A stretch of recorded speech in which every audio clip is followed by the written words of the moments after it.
For this video, we spoke to faculty and staff from all 10 campuses and asked them to tell us their story about why student mental health matters. It is our hope that their testimonials promote further engagement in offered mental health trainings, increased attention to the signs and symptoms of distress, and compassion for those in our community who struggle with mental health concerns.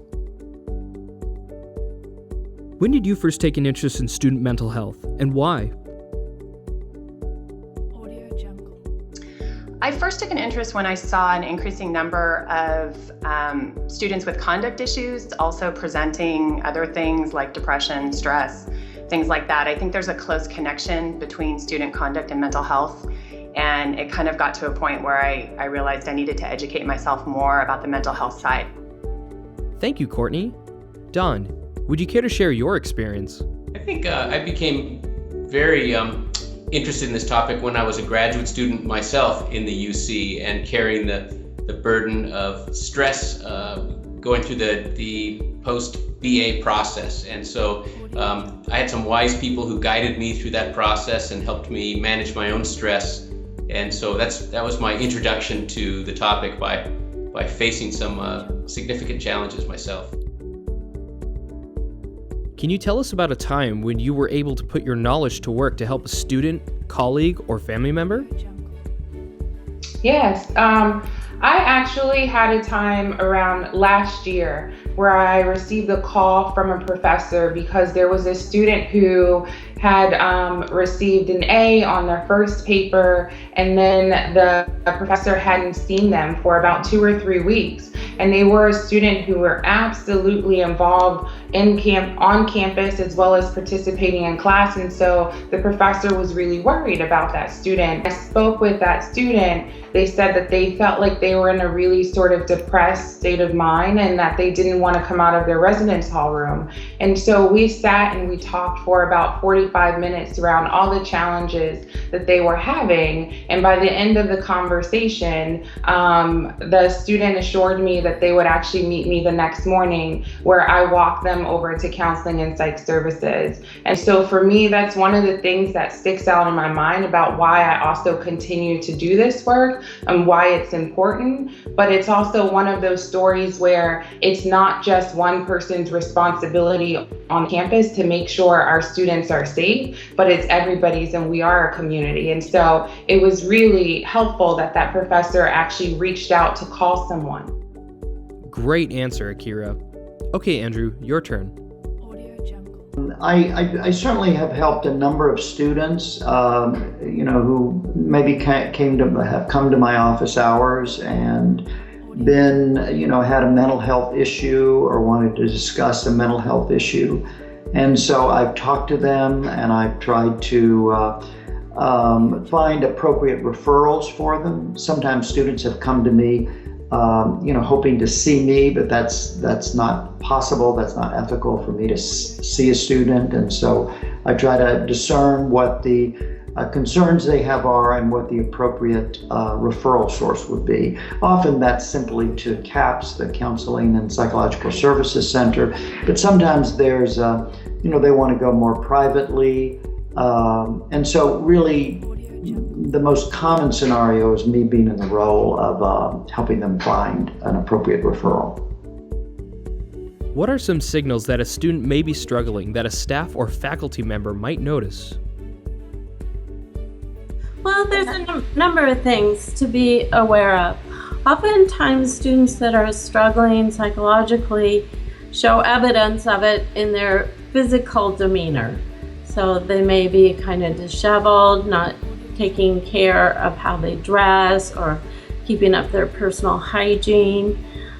They might seem lethargic or listless, low energy. You may see big changes in terms of weight, either losing weight or gaining weight in a noticeable way. For faculty, sudden changes in a student in terms of their academic performance. If it's a student that you know is capable and can do well and isn't coming to class anymore, isn't turning in assignments, does very poorly on exams, this is often indicative of a mental health problem. Thank you, Marilla. How about you, Claudine?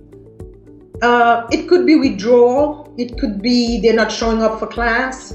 It could be any other type of major change in their behavior. They speak loudly in the classroom, or you had a student who was always vocal who doesn't speak. It could be issues with hygiene. It could be any kind of odd writing or comments. It could be other peers or roommate pointing out that something is not quite right. And I would say the bottom line is really this gut feeling that, there's something not quite right with this student. And it's better to make the call and be wrong versus not making the call and taking the chance that something terrible might happen, because it does happen. Was there ever a time when you didn't think learning about mental health was important?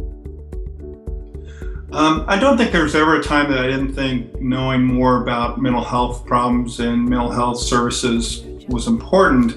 I think it was more a matter of just not being aware of it. I think particularly early on in my career, it definitely wasn't something that was talked a lot about in my academic preparation classes around student affairs work. And so I think it's more, once I realized the kind of work that I needed to do to support our students, then it became really apparent that I needed to know more about mental health problems that face particularly our college-age students and the kinds of problems that they have right now. Thank you, Michael. Alma, how about you? The past 15 years, every year I've become more convinced that mental health is the cornerstone of students' academic success.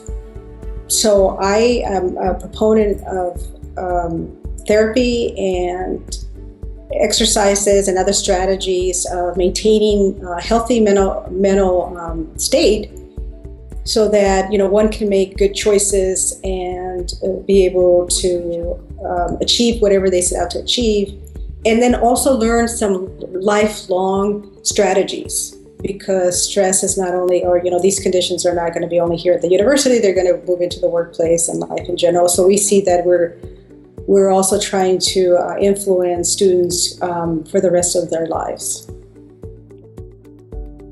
What would you say to a fellow faculty, staff, or administrator who believes it's not their job to know about student mental health issues?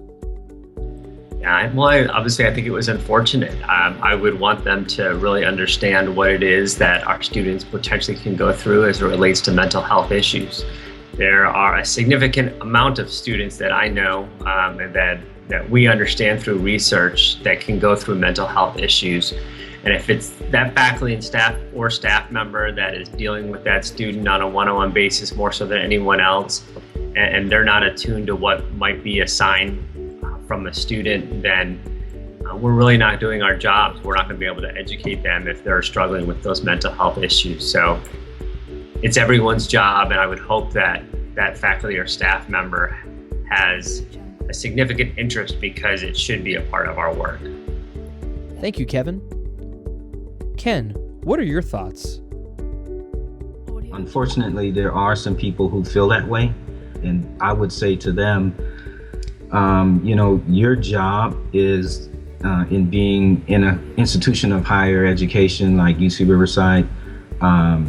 You're in the arena of education and developing, young minds. So to dismiss mental health would be doing the students a disservice and the university a disservice, because it's a reality.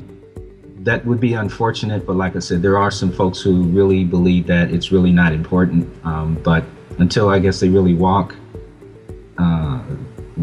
in the shoes of someone that's mentally distressed, or maybe have someone close to them or a family member, then they'll never understand. Are you familiar with the Red Folder Initiative? If so, have you used it? And was it helpful? So what I've used the Red Folder for, and when I've given it to student staff, I've explained it as it's a handy guide, I guess. It's kind of a cheat sheet of how you can see something, say something, do something. Is kind of the slogan that we have on our campus, and it contains list of resources, of phone numbers that you can call or that you can refer students to in the event that they need support, or especially if there's any kind of crisis situation or anything that they're experiencing and you in the moment might not know how to respond, but that there's someone on campus. Thank you, Laura. How about you, Kirk?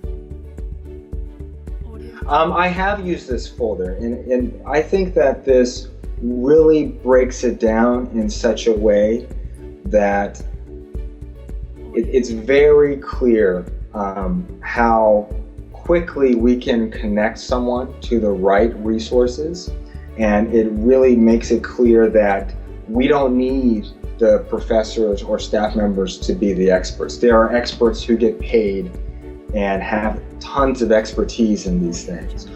I think whenever we see distressing behavior, when someone is acting out in any way, and this is an extreme example, but whenever we see behavior that is alarming to us, I think there's a tendency to maybe withdraw and perhaps try to avoid it and refocus on others. And again, I think that that's a disservice. I think we need to take the time to take a look at something like this folder, which is a great resource, and we need to make a call. And we need to be the ones to say, call up the counseling center or whatever, whichever the most appropriate, referral source is, and say, you know what, I noticed this.